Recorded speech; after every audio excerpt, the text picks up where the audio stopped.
எங்கே ஒருத்தி ஒரு கொடூரமான பொம்மையை வச்சு அவங்களுக்கு பிடிக்காதவங்க எல்லாரையும் கொலை பண்ணிக்கிட்டு இருப்பா. அப்படி ஒரு நாள் அவள் ஃப்ரெண்டோட வீட்டுக்கு போயிருப்பா. அப்போ அவளோட ஃப்ரெண்டு வீட்டில் தூங்கிட்டு இருப்பா. அந்த பொம்மையை அவள் ஃப்ரெண்டோட மேலே வச்சுட்டு இவள் பாட்டில் வந்துடுவா. தூங்கிக்கிட்டு இருந்தவ திடீர்னு கண் முழிச்சு பார்க்கும்போது அவள் மேலே இருக்கிற அந்த பொம்மை இப்போ நான் உன்னை கொல்ல போகிறேன் அப்படின்னு சொல்லிட்டு சிரிக்கும். அதை பார்த்து அவளுமே ரொம்ப பயந்துருவா. உடனே டக்குன்னு ஒரு தலானி எடுத்து அவள் மூஞ்சியில் வச்சு அமுக்கி உடனே அவளை கொன்றும். எல்லாம் அவள் ஃப்ரெண்டு பக்கத்து ரூமில் இருந்து ஒளிஞ்சிருந்து பார்த்து ரசித்து சிரிச்சுக்கிட்டு இருப்பா.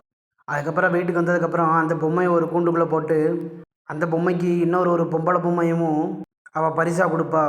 உடனே அந்த கொடூரமான பொம்மைக்கு ரொம்ப சந்தோஷமாக இருக்கும்.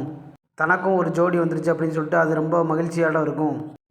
ஆனால் அந்த பொம்மையோட ஓனர் அந்த பொம்மையை கூண்டில் அடைச்சதோட மட்டும் இல்லாமல் கூண்டையும் பூட்டிட்டு போயிடுவா. எப்போதுமே இந்த மாதிரி செய்கிறதுனால அந்த பொம்மைக்கு ரொம்ப கோபமாக இருக்கும்.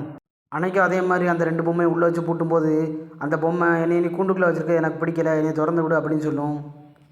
அதுக்கு அந்த பொம்பளை நான் உன்னோட ஓனர், நீ எனக்கு அடிமையாக தான் இருக்கணும் அப்படின்னு சொல்லிட்டு சாப்பிட்ட எச்சிக்கையோட அந்த பொம்மையை அடிச்சுட்டு குளிக்க போயிடுவா.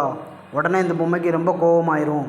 உடனே அந்த பொம்மை தான் கூண்டில் இருந்த இன்னொரு பொம்பளை பொம்மையோட கழுத்தில் ஒரு பாசி இருக்கும். அது ஒரு வைர பாசி. அந்த பாசி எடுத்து அதில் உள்ள வைரத்தை வச்சு அந்த மரக்கூண்டை உடச்சி வெளியில் வரும்.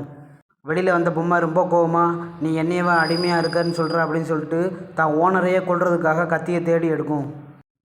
கத்தியை தேடி எடுத்துட்டு தான் கூட இருந்த இன்னொரு பொம்பளை பொம்மையும் கையில் இழுத்துக்கிட்டே பாட்டு பாடிக்கிட்டே தன்னுடைய ஓனர் குளிக்கிற பாத்ரூமை நோக்கி அந்த பொம்மை நகர்ந்து போய்கிட்டே இருக்கும்.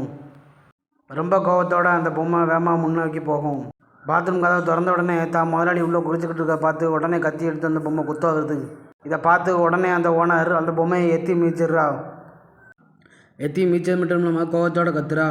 உடனே அந்த பொம்மை அங்கே இருந்த டிவியை நேராக தள்ளி கொண்டு வந்து அவள் குளிக்கிற தண்ணிக்குள்ளே போட்டுருது. உடனே கரண்ட் ஷாக் அடித்து அவளும் அங்கேயே செத்துடுறா. அவள் சாகிறத அந்த பொம்மை ரசித்து பார்க்குது. அதுக்கப்புறம் அந்த பொம்மை சில மந்திரங்கள்லாம் சொல்லுது. எதுக்குன்னா அவரோட ஆன்மாவை எடுத்து அந்த பொம்பளை பொம்மையோட உடம்புக்குள்ளே புகுத்துறதுக்காக.